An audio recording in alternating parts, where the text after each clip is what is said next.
আমি বলার পর যদি কোনো কথা বলবেন। তো আজকে আমরা আমাদের ত্রিপুরা বিধানসভার বামপন্থী যারা বিধায়ক তার একটা পরিষদীয় দল, আমি জিতেন্দ্র চৌধুরী, নয়ন সরকার, সুদীপ সরকার এবং রামু দাস, তার সাথে আমাদের রাজ্যের প্রাক্তন বিধায়ক, প্রাক্তন মন্ত্রী নরেন জমাতিয়া, সুধন দাস এবং নকুল দাস এবং স্থানীয়ভাবে দলিত ত্রিপুরা আছেন, আপনাদের সকলে পরিচিত। আমরা এখানে আজকে সরের জমিনে এখানে যারা এই গত 7 তারিখের পর, বিশেষ করে 12 এবং 13 তারিখে একটা অপ্রীতিকর ঘটনাকে কেন্দ্র কইরা উদ্ভূত পরিস্থিতিতে যারা ক্ষতিগ্রস্ত তাদের অবস্থা দেখতে এসেছে। আমরা চাইছিলাম আরও আগে আসতে, কিন্তু প্রশাসন বলছে একটু আমাদেরকে সময় দেন, আমরা একটু সবটা আমরা সামলাই আনি।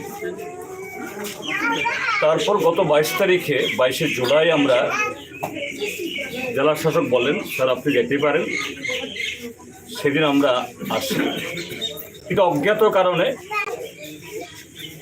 ধলাই জেলা শাসক এবং এসপি আমাদেরকে এখানে আসার জন্য বললেও, সম্মতি দিলেও আগরতলা থেকে হস্তক্ষেপ হয়। আগরতলা থেকে শুরু হওয়ার পথেই আমার এসকর্ট তুলে নেওয়া হয়। আর এখানে এসে দেখি দাঙ্গাবাড়িতে বিশাল পুলিশ বাহিনী রাস্তাতে ব্যারিকেড করে দাঁড়ায় আছে। তো আজকে এই 1 তারিখে আইসা আজকে এটা উপলব্ধি করতে পারতেছি আমরা কেন আমাদেরকে বাধা দেওয়া হচ্ছে। কিসের লজ্জা, কিসের সংকোচ, কি কারণ? কারণ একটাই, আমি এখন এখানে সবাই এই ক্ষতিগ্রস্ত, শারীরিক মানসিকভাবে পীড়িত আরে তাদের সামনে এগুলি আমি বলতে চাই। শুধু একটা কথাই আমি বলবো, এই অনভিপ্রেত ঘটনা এটা আমাদের রাজ্যের বর্তমান শাসক দল বা সরকার এদের বদান্যতাতেই হয়েছে। আনন্দ মেলা যে মহকুমাতে সন্তান বিক্রি হয়, স্কুলের সন্তান, 2 দিনের সন্তান, রেশন কার্ড বন্ধক দিয়া জমিয়ারা চলে, রেগার কাজ হয় না, ওই ইয়াতে রতননগর দিয়া বাংলাদেশে কাটাতার বেড়া পার হইয়া যায় বন্ধকি তুলতে। সেই গন্ডাছড়াতে কিসের আনন্দ, কিসের মেলা? 1 মাস ব্যাপী মেলা, প্রশাসনের ছত্রছায়ায় তাদের নজরে। এবং এগুলি যারা আপনার গন্ডাছড়া মানুষ আপনারা দেখছেন, রাত্র 10টা, 11টা, 12টা অবধি চলে মদের ফোয়ারা, জুয়া খেলা। অর্থাৎ এরকম একটা অহিতুক ঘটনা, একটা নিরীহ যুবক তার খুন হওয়া, অকাল মৃত্যু হওয়া, আর এটাকে কেন্দ্র করে এতগুলি বাড়িঘর পোড়ানো, এতগুলি সর্বশান্ত হওয়া। এই যাই হোক, এগুলো সঠিক তদন্ত হোক, দোষী কারা বাইর হোক,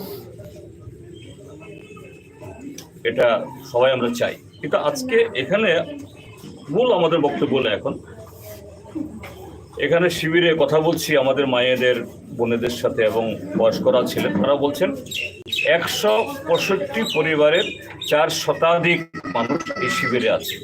হয়তো বা কেউ কেউ দিনের বেলা একটু বাড়িতে ঘুরে আসেন। এবং এখানে যে অবস্থার মধ্যে আছে এটা মানবেতর অবস্থা, করুণ অবস্থা। আমাদের দেশের সরকার কি এত গরিব হয়ে গেছে? এখানে 70-80 বছরের বৃদ্ধ বৃদ্ধা 1.5 মাস 2 মাসের শিশু পলিথিনের উপরে থাকতে পারে? কোন একটা জায়গাতে যদি একসাথে এত লোক হয়, স্বাভাবিকভাবে সেখানে একটু নোংরা হইব, মশা মাছির উপদ্রব হইব। মশারি দেওয়া হয় না সরকারের তরফ থেকে। এইভাবে একসাথে থাকলে পরে জলবাহিত রোগ হয়, তার জন্য কনস্ট্যান্ট মেডিকেল ব্যবস্থা করা দরকার। এখন অভিযোগ করতেছেন যে সকালবেলা একজন মা অসুস্থ হয়েছেন, বারবার বলা সত্ত্বেও কাছে হসপিটাল নেওয়ার লোক নাই। যে সরকার যে কত উদাসীন প্রশাসন। জল স্যানিটেশন তো নাই, তারপরে জল, একটা ফিল্টার নাই, কি করে এগুলি চলতে পারে? যাই হোক, এগুলি আমরা তুলে ধরব। এখন দ্বিতীয় যে জিনিসটা সবচেয়ে ইম্পর্টেন্ট, সবচেয়ে গুরুত্বপূর্ণ, সেটা হলো এরকম শিবিরে তো অনন্তকাল কেউ থাকতে পারে না। শিবির জীবন কারো কাছে কাম্য না। হ্যাঁ, শিবিরে একটা খুব কঠিন সময়েতে আনতে হয়, কিন্তু এটা কোনোদিনই দীর্ঘায়িত হওয়া উচিত না। আমাদের টিমের, আমাদের প্রতিনিধি দলের বা আমাদের পার্টি এবং আমাদের গন্ডাছড়াতে যে আমাদের পার্টির লোকেরা, কমরেড ললিত ত্রিপুরার নেতৃত্বে এবং অন্যরা ইতিমধ্যে বারবার তারা প্রশাসনের কাছে গেছে। সুষ্ঠু পুনর্বাসন মানে টোকেন কিছু পয়সা দিয়ে দেওয়া না।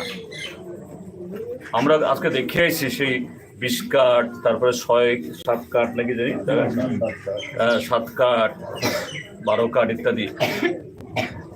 কি ধরনের নিষ্ঠুরতা! সমস্ত তৈজসপত্র লুট করে নিয়ে গেল, গিয়া আবার আগুন লাগাই দিল। ওই হিটলাররা এটা করতো, এই কাজটা এখন হয়েছে এখানে। কি ধরনের ইন্ধন থাকলে পরে এটা হইতে পারে? আমরা চামু যে শুধু ক্ষতিপূরণ না, উপযুক্ত ক্ষতিপূরণ তারা যাতে পুনরায় তাদের জীবন জীবিকা শিল্প করতে পারে, এবং নিরাপত্তা ব্যবস্থা। এর আগে এখানে এসপিও ক্যাম্প ছিল, এই 20 কার্ডিও ছিল, তারপরে দিকে আমরা দেখলাম কোন জায়গায় জানি এমআর দাসপাড়া। এখন নাকি 3 জন মাত্র। আবার শুধু ক্যাম্প বসানো না, ক্যাম্প বসালে হইব না। এই যে সন্ধ্যা বাজারে এসডিএম এর কোয়ার্টার থেকে কয় হাত দূর, এসডিপির কোয়ার্টার থেকে কয় হাত দূর, থানা থেকে কয় ফলং দূর, এভাবে লুট হয়ে যায়। কাজেই শুধুমাত্র দেওয়া না, ক্যাম্প বসানো না, উপযুক্ত তারা যাতে সে দায়িত্ব পালন করে সেই রকম দায়িত্ব দিয়া এখানে বসানো দরকার। আর ততদিন না এরা সেভাবে ঘরে ফিরতে পারবো, এদের বাড়িঘর ঠিকঠাক কইরা, ততদিন এখানে তাদের খাওয়াইতে হইব, পড়াইতে হইব, চিকিৎসার ব্যবস্থা করতে হইব, সব করতে হইব। তার সাথে 7 তারিখের ঘটনা, 12 এবং 13 তারিখ ঘটনা যারা অভিযুক্ত, তারও যাতে সঠিক তদন্ত হয়, দোষী এই শাস্তি হয়। কতিপয় দোষীর কারণে শত শত লোক, শুধু আজকে যারা ক্যাম্পে আছেন তারা না, গত প্রায় 1 মাস ধরে গোটা গন্ডাছড়াবাসী ক্ষতিগ্রস্ত। এখানে গাড়ি চলে নাই, ঘোড়া চলে নাই, বাজার চলে না, ব্যবসাপাতি বন্ধ। এই অবস্থার অবসান আমরা চাই। আমরা সেই কথাগুলো রাজ্যে গিয়া এবং শান্তি সম্প্রীতি এটা বজায় রাখার জন্য প্রশাসনের তরফ থেকে উদ্যোগ গ্রহণ করে, শুধু গন্ডাছড়া চত্বরে না, তার বাইরেও এগুলার কিছু বিষ ছড়াইছে। পরমেশ্বর ইয়াংয়ের বাবা আজকে হইতেছেন, আমার ছেলে তো গেছে, কিন্তু গুজব রটানো হইতেছে নানাভাবে। আমি তার জন্য আরো বেশি আমার অন্তর জ্বলে। পরমেশ্বরের বাবা না, যারা বাড়িঘর ক্ষতিগ্রস্ত সম্পত্তি হয়েছে, এটা সবার ক্ষেত্রেতেই। কাজে এই জাতীয় গুজব যাতে কেউ রটাতে না পারে, ফায়দা তুলতে না পারে, প্রশাসনের তরফ থেকেই এই দায়িত্ব পাওয়া দরকার।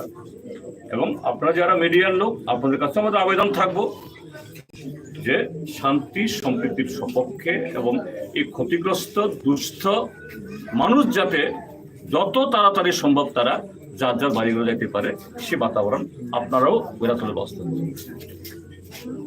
কোনো প্রশ্ন কেউ হয়তো করতে চান, কেউ জিজ্ঞেস করতে গেলে